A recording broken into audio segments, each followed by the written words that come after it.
si pang rino adag sining ang ho apu ta grejo apu tu bageng riso datu jong tanga tung doan ang lang lidung jingru mo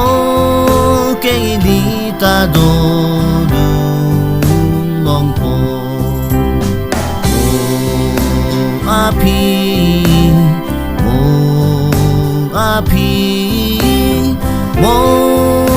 api ili rundun po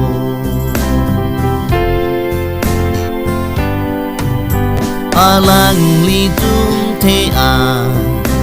latung lakaut rejo ajin odre pensi kero alun lo jong tanga tung doan alang lidung jingru mo kay lita do longpo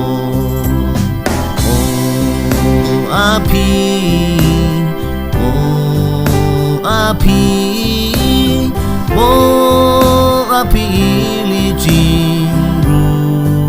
dumpo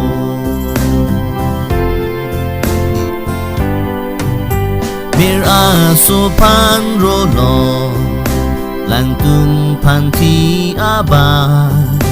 alang vidor so pen ajo putup jiku breblo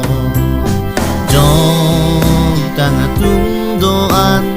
alang lidung jingru mo kay lita do longpo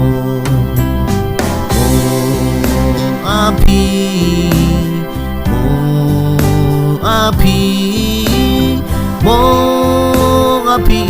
ili dumpo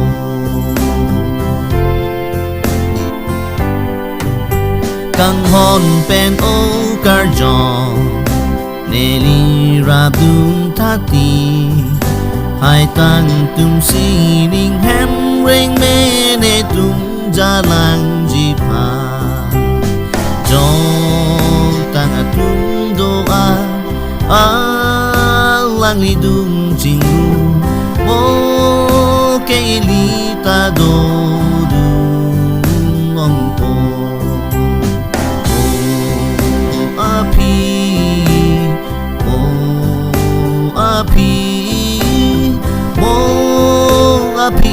ili jingru